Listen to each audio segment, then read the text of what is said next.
All right. Hey, welcome to the Better Than Me podcast with John Conover. And I have a very special guest today, Mike LaVelle. And, Mike, one of the reasons I love doing this podcast is I find people that are in a vein of business and they've figured something out. And so I want to learn from them. I want to learn their story. And you guys that are listening into this podcast, you get to learn right alongside with me.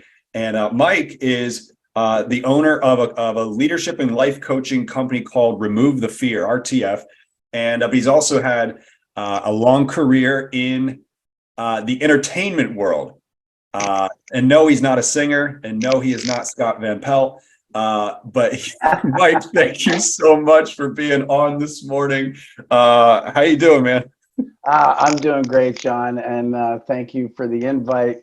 I don't get to do podcasts very often, but it's definitely a space that I'm interested in getting more involved in. As entrepreneurs, I know both of us are into not just the traditional mindset of business, but what other things we have going on in our own growth and what have you. So, yeah, thanks a lot, and I'm really Absolutely. excited to be here. Yeah, I mean, I think right away, I mean, for the audience that listens into this, like all two of them, no. So I think for people that end up plugging into this, you have a really unique story. You have some really cool experiences from your work in the entertainment world. I'd love for the audience to know a little bit about that. And then we'll kind of switch gears and go over to the other side with the leadership and life coaching. I definitely want to pick your brain there, but tell us about some of the really cool things you've done, places you've gone with the entertainment world. Yeah, sure. And I'm always excited to talk about that part of my life, as it has been the majority of my career prior to my transition into going into different spaces. So I've been in the entertainment industry since, I hate to date myself, but 1988. It was a summer job with a friend of mine. I was invited to basically work as a entry-level apprentice carpenter in a theatrical construction company. I believe the name of the company was not Theatrical Resources. What was it?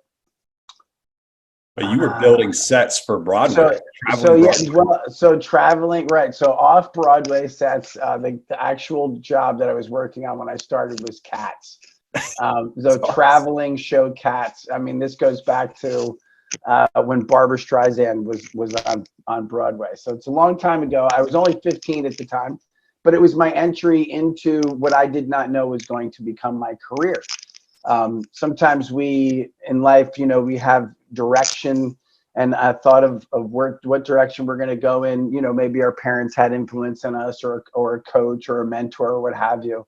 So we go in a direction. This was just by, having a friend whose father was in the industry, which at that time was very seasonal. So they were very busy in between when the shows were traveling, building the sets, if you will. And then there was a lot of downtime in that space at that time period. When your career kind of evolved in that space, one of the things you brought up to me is you've built sets now for the Super Bowl. So if you fast forward, right? So that was the beginning of my career in the entertainment industry, from the scenic fabrication space to my last two gigs. Just recently, I finished up working for Fox Sports on installing their studio for the Super Bowl in Phoenix. And that was the very last gig that I actually was on. And then prior to that, I was actually in the Middle East, in Qatar, where the World Cup was being held. And I was in charge of the install of Fox Sports studio there in Qatar. So that talk about your experience of around the world, traveling. Wow. And so it's really interesting, and this is a all behind the scenes kind of thing. Yeah, no, I don't entertain people in the entertainment industry. I try to create the sets for those A-list people to do their job, and with really pretty surroundings and what have you. Right. So Yeah, those yeah. sets can be like intense, like they're complicated and it's for TV. Now, the one that stood out to me because it was my favorite Super Bowl halftime performance was the one with Dr. Dre and Eminem. And Oh yeah, yeah, did you yeah. build that set too? So the company I was with prior to, we'd actually did a lot of work on that particular set. You had to make sure 50 Cent could hang upside down and it wouldn't break. So yeah, so this was the big thing about that one. So it's quite the collaboration. The company I was with at the time actually didn't do the rolling set pieces for that particular Super Okay. Bowl. They did all of the LED printed graphics that covered the entire field. That was so cool. Well, this was actually, so it's a really interesting part that people don't know is to get, that was a mapping visual of Compton, the streets of Compton, that was laid out in soft goods, inlaid with thousands and thousands of LED lights, and programmed to come on and go on and off in different sequences and different colors and what have you. But to even get started with that mapping, they had to hire a pilot to fly over the city of Compton to get a visual of the ground, if you will, from the bird's eye view. Take They photos, couldn't just use Google Maps, and then translate this information into the IT world to create the map, to create the outline for the lights and all this other stuff. And yeah, it's pretty elaborate and pretty insane. So yeah, it's a wild industry. Some of the designs that in scenery that we were challenged to accomplish to achieve the vision has always been the fun part is making those visions come true and come to reality. those It's are show amazing business. projects. Those are amazing. That's a cool life experience. It's very unique. It You is. started transitioning, probably leaning on years of experience in the corporate world, and then learning and probably reading and just picking up all the life experiences. You found a passion in leadership and life coaching, and you've had the opportunity to get connected with some great people and help them. What was that? What pushed you that direction? What was the passion behind getting involved in that space? It's a great question. So, there comes a point in your career where, I think if you're in management and leadership and you're making that transition, that we get to this point where we start to look at things a little bit differently, with a little bit, I would like to say, wisdom, the experience of the evolution of your job, what you do. It becomes more of how we're doing these things as opposed to what we're doing, how we're approaching these things, looking at ourselves and asking, do I even get fulfillment? Do I get self-fulfillment in my career? Am I enjoying what I'm doing? And it's almost like the list of reasons for why you want to be somewhere doing something. That list grows and gets longer. Then ultimately you find that not all the boxes are getting checked. Absolutely. And we get a little bit bored and complacent, or even worse, if we're in a leadership role or a management role, we start to run out of ways to influence or inspire and have an impact on the people that we're in charge of. So I got to a point in my career where I recognized that I didn't really have the skills that I needed to continue to develop my team to the level that we needed to be at to evolve with the company, to evolve with the technology in the industry. So in the entertainment industry, especially the scenic construction side of things, it has gone faster and faster and faster, and the requests to get things done, the timelines would get shorter and shorter and shorter.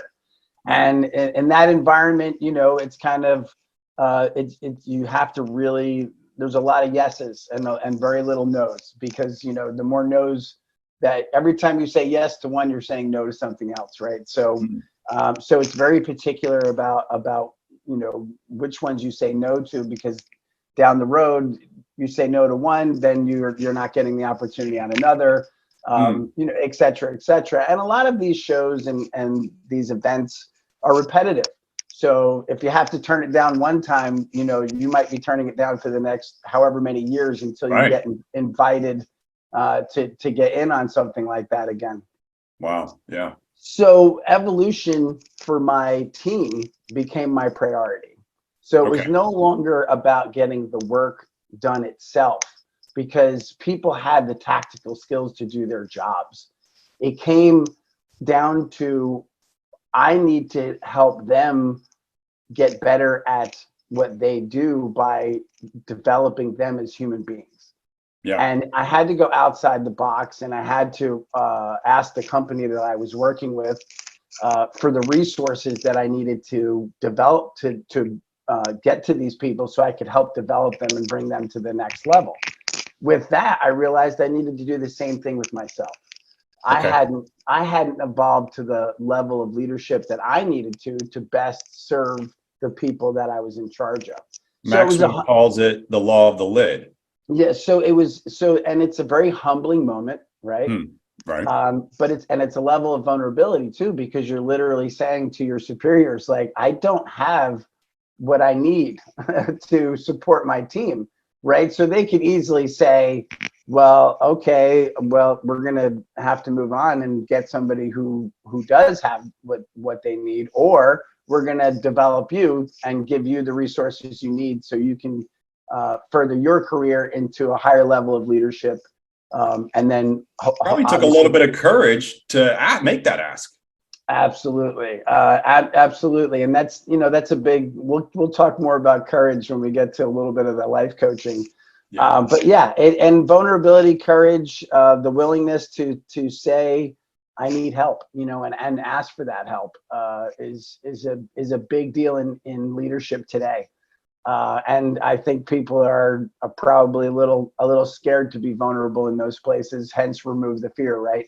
And we got to get through those moments so we can evolve. Can we talk about fear for a second?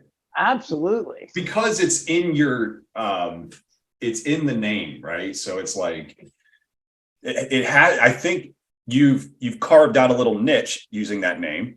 You've made this topic of fear a focal point. You're probably really good at identifying it in the decision-making process of some of the people you coach. And I'm just going to leave it open-ended. Talk about that name, why it became a focal point, and then maybe give us a story or a situation where you watched like the before and after on working with somebody through that. Like I'm very curious about this, because I think I personally struggle with this in some areas. I'm happy to talk about it. I'm getting a free coaching session right now. Absolutely. So remove the fear. It all started with a phrase. I actually stole it from a quote that I came up with when I was coaching my team. And I came to the realization that there was a communication breakdown, and there was an unwillingness to say what needed to be said to each other to essentially create a clear vision of expectations. So the phrase originally, when I wrote it on the whiteboard, was remove the fear and be clear, right? Right. Wow. So, and why do we add remove the fear and be clear? And it really comes down to, there's a difference between managing by assumption, which would be an untrained leader, and leading through clarity, right? Think about that phrase. Managing by assumption, which is generally, I would say, probably the most common thing for middle management, untrained leaders, et cetera, versus leading through clarity. And when I realized remove the fear and be clear, it was the understanding that I am not a manager. I'm not managing people the way that you manage space and things. I'm a leader. I need to lead people. Well, how do you lead people? Through clear communication to achieve the expectations that are needed in whatever area. So that was my first tool, if you will, that I realized I needed in my toolbox. Was I had to realize I had to stop being a manager and start being a leader. And a leader is a servant. A leader's job, first and foremost, is to make sure that their teams or whomever they're in charge of has the resources that they need to do their job. And when you understand what those resources are, that's from the moment that they're engaging in their job to the moment that they leave, but also the environment they're in, the people that they work with, the development of the individual, the amount of PTO time that they may need. It's life is no longer. We used to separate traditionally professional life and personal life, right? It'd be like, well, leave your personal life at the door, right? You've heard that maybe. That's almost impossible to do. Well, not only now, it is impossible to do because there's a huge workforce that's now working from home. So, right, let's get real here. So we have to let go of these traditional mindsets of how we do business and introduce these new ways of thinking and understanding that life is evolving around us and we need to evolve with it. And we need to be more understanding to the human, meeting them where they are, giving them the resources that we need to give them so they can do their job and do it well. And if we support them, they'll continue to support us in business. It's a human to human connection based on relationships. It's not about the work itself. Let go of the work, engage with the people. That's where the win is. Do you think a lot of people, myself included, we've allowed a lot of things from childhood or our past, we've allowed that to manifest like fears, social fears, authority fears, and then it shows up in the workforce undealt with. Shows up. Absolutely. It's trained behavior. These things are bestowed upon us. It's not. There's moments we don't really get to make our own choices until we start to go through that rebellious teenage phase where we're like, wait a minute, do I have to do that? Right. But we don't have the maturity to understand what that actually means, hence the rebellious stage, right? Where you're figuring it out. Some of us figure it out sooner than later. Some of us figure it out later than sooner. But as a leader, you're working with your team, and you could almost say it's the leader's job to be an identifier of thought habits, thought patterns of their people. And to be able to put their finger on there's a miscommunication happening here. There's an issue here in the relationship, and you're almost like a detective trying to figure out what thought pattern do they have that is creating this problem or this response. Is that what you're doing as a leader? I think so. I think a lot about it is being an interpreter. So the big thing is meeting people where they are. Not a leader meets people where they are and says, hey, follow me. They seek to understand before they're understood. Correct. A manager might approach that differently. Like, I'm going to tell you, your position, what you do, how you do it, when you need to do it. It's much more, there's no relationship there. I'm not meeting you where you are. I'm telling you to be where I am. Right. A leader's approach to that is more, hey, I'm here to help you and give you what you need so you can do your job well and enjoy what you do. And that's everything from the moment that we interact together to the, giving you the freedom to pace yourself throughout your day to accomplish your goals. But also, build that relationship with the understanding that we all speak different languages. And my job, I can't approach everybody and say, everybody here needs to learn my language. And I'll give you a perfect example. Yeah, please. When I was in the Middle East, my crew was about 20 people from different countries around that particular area. So I was working with people from Kenya, from Pakistan, India, excuse me, and none of them spoke English. Hmm. So, but I'm challenged to manage slash lead these people in a direct way to accomplish these builds on site, right? To build this studio for Fox Sports for the World Cup. For That was for those that watched the World Cup, that set was pretty darn cool. it was pretty elaborate and pretty large actually. Yeah. Probably one of the bigger ones I've ever done. What's So an example? Finish your thought, but then give me an example of maybe one of the clients you've worked with, and maybe give us like a before and after. But please, like finish what you're just about to say, though. Yeah, so let me just finish this one thought because I think it really defines a leadership in meeting people where they are to achieve a goal.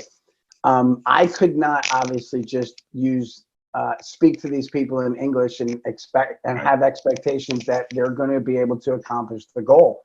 Right. So I had to meet them where they are, and that meant that I had to get down on my knees, with a piece of plywood or with a Sharpie, and draw out the steps that it would take that we need to put these items together. So I'm, like if I needed a ladder, I'm drawing stick figures and a ladder, and I'm like really animated, and I'm saying, hey, I need 2 of these, and I'm just something simple like that. Or there was a process in where we needed to put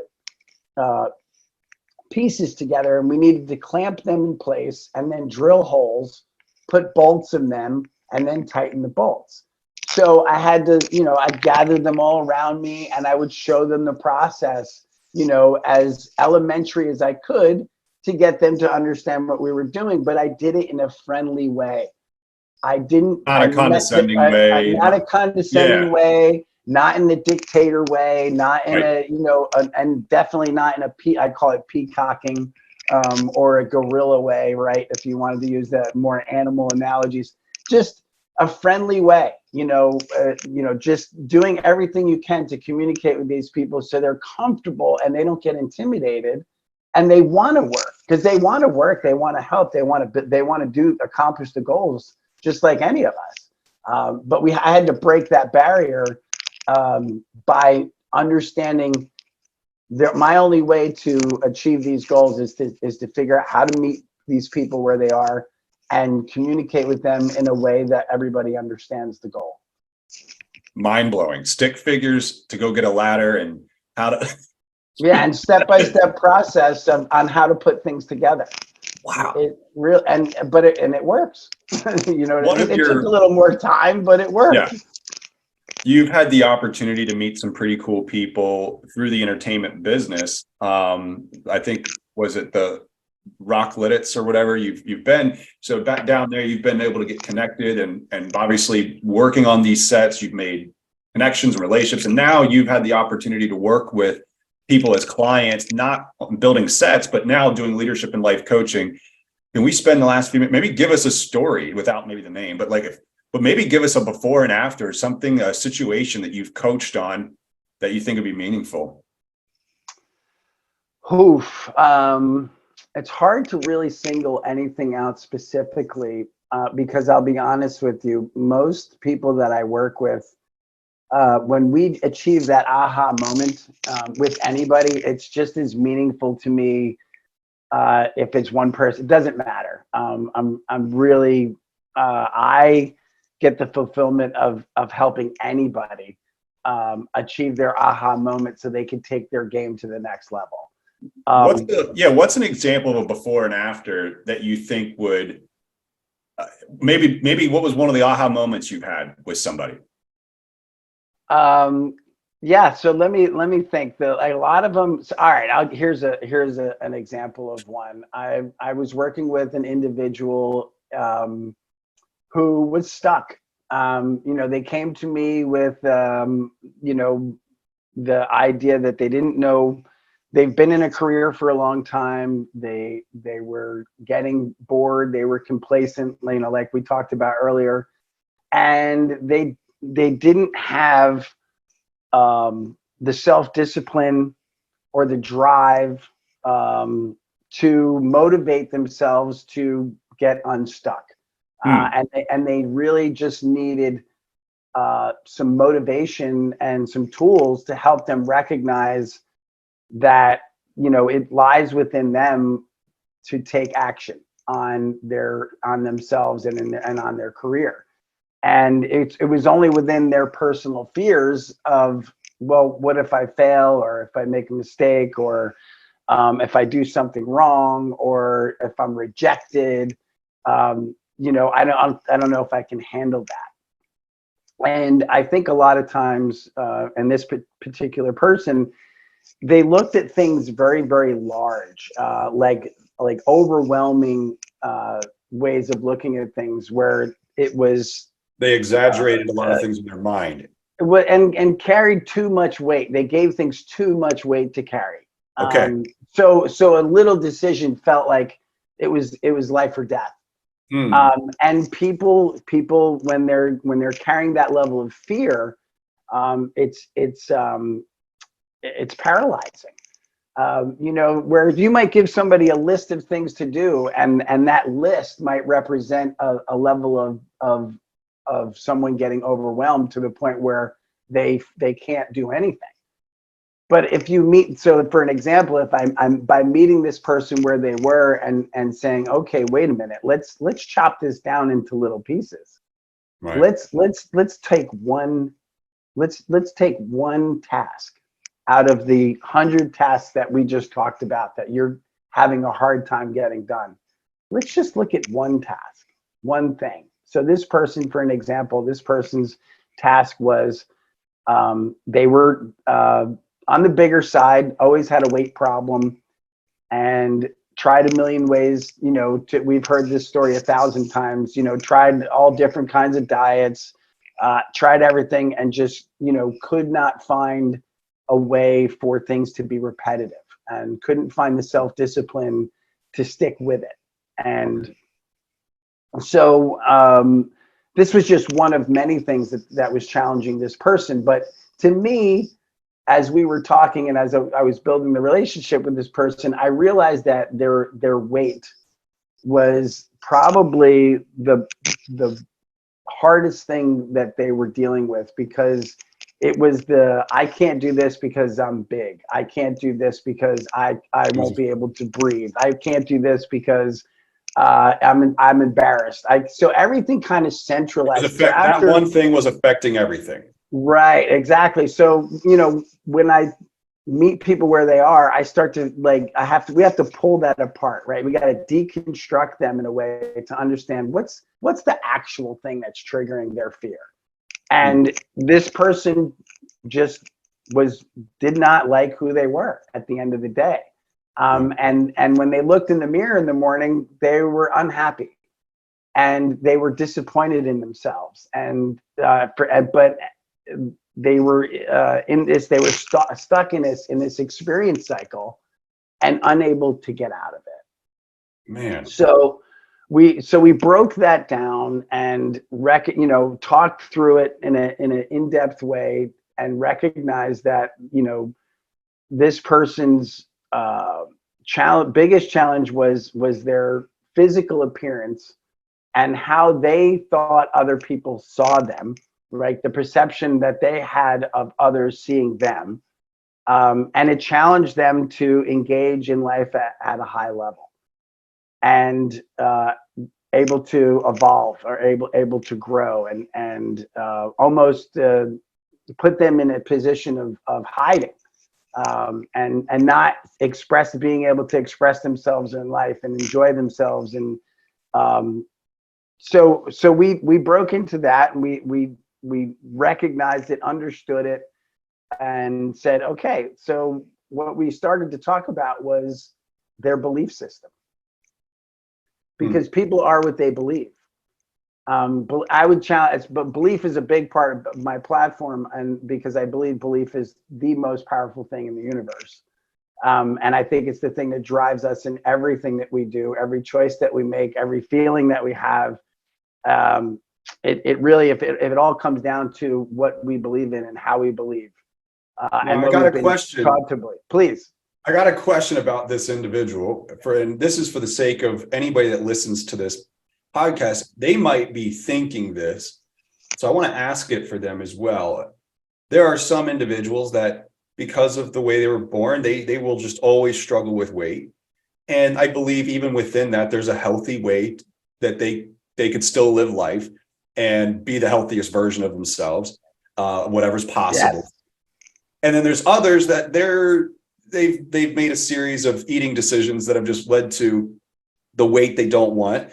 And so I believe that for some people, they would be happiest if deep down they knew they were taking really good care of themselves and they looked good in the mirror, like they liked the way they looked. And the challenge for them is to go ahead and get healthier. I believe there's also other people that maybe they're not in complete control of this situation and they need to learn how to love themselves for who they are.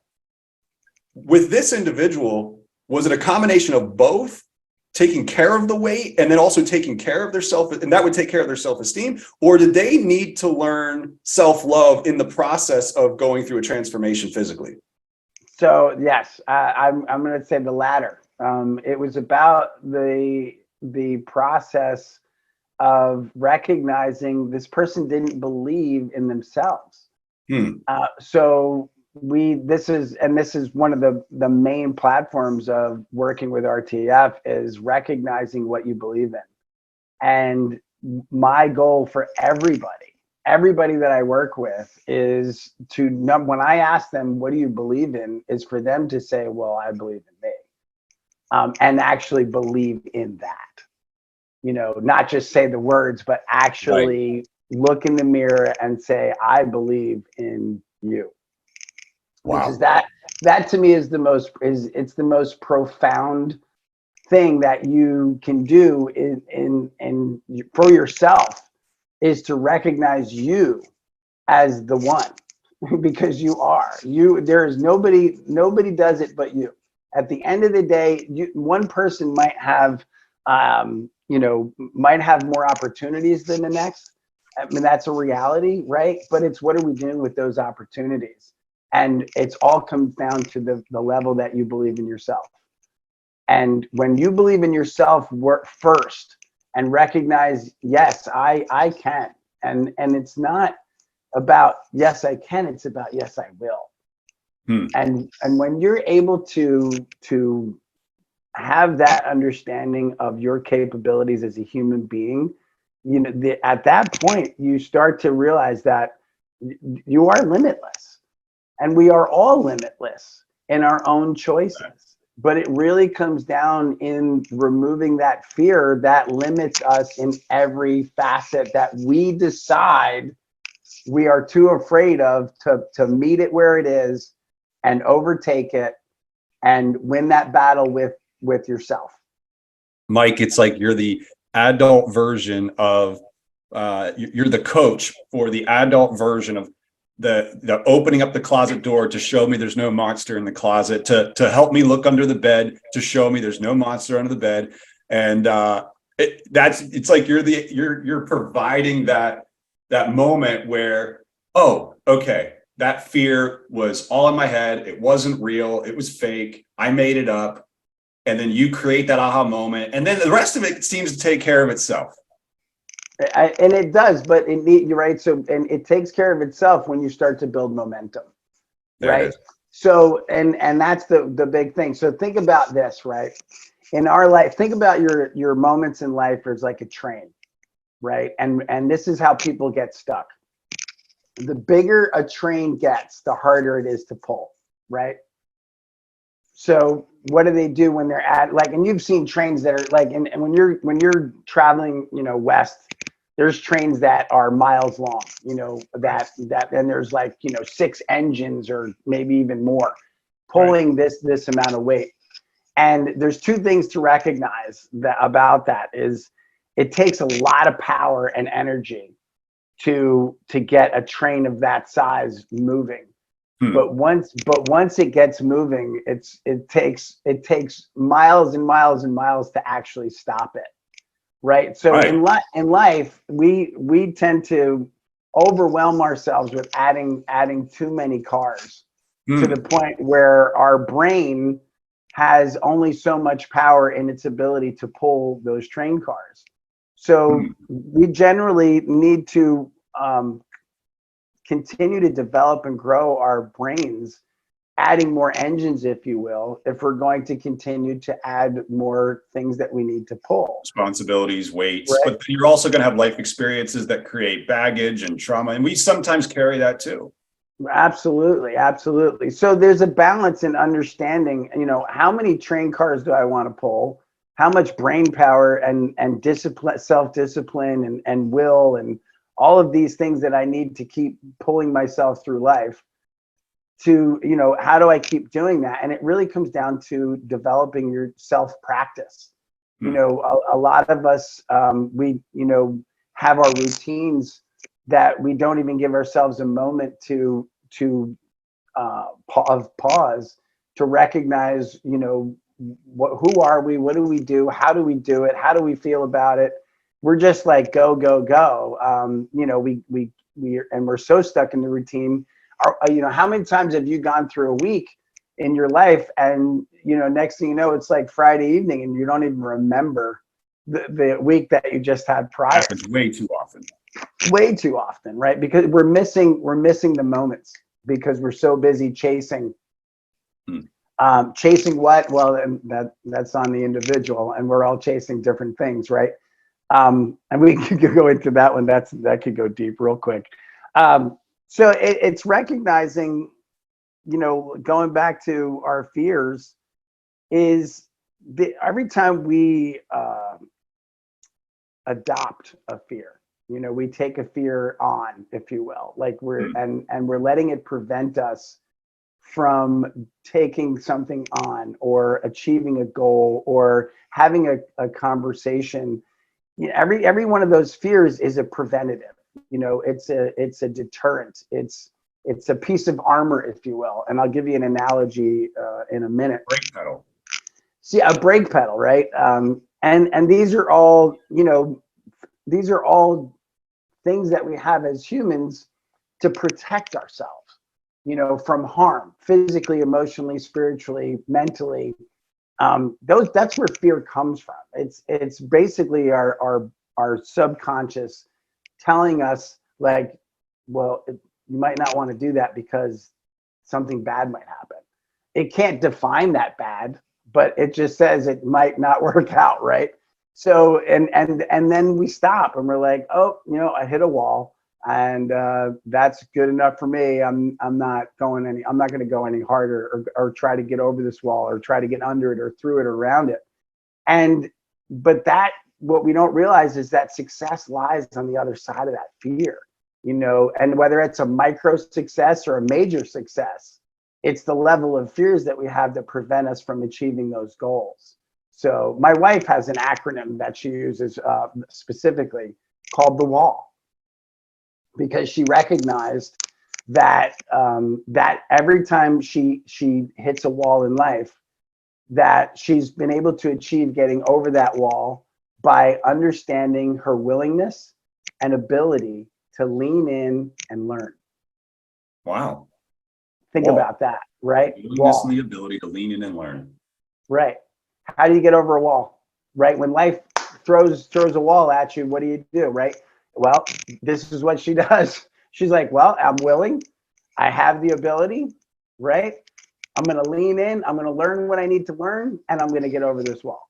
Mike, I think that's where we could put a pin in this and absolutely have you on as a repeat guest, because I'm sure there's more. We could go deep here. We could go so deep. We could be on this topic for hours. Absolutely, and I'm kind of an analogy freak. I have analogies for a lot of life's fears that we run into, and that's it runs from understanding the ocean like life to when we hold on to too many balloons, we float away. So we could talk about any one of those things to help us remove those fears that we have by having tools to deal with them. And those are tools that can be developed by anybody. We just need to take the moment to learn how to use them. And once we have them forever. And then we can share them with others, which is always my goal, right? Because the more that I connect with people to help them remove their fears, the more those people connect with other people to help them remove their fear, pass the tool along, if you will. And the more fearless we become as a society, the more engaged we become in real life, in being real humans and appreciating each other and learning to love one another and just be a happy, joyful society that we can be if we weren't so fearful about life. Mike, all right. So when it comes to sharing, your tools, you've certainly done that today. Thank you so much for being on and taking time out of your day to do this podcast with me. I definitely want to have you back. Thank you so much. Yeah, buddy. Thank you so much. Really appreciate it. Love getting the word out there. Love removing fears. So yeah, let's get together sometime soon. Let me know. All right. Appreciate you.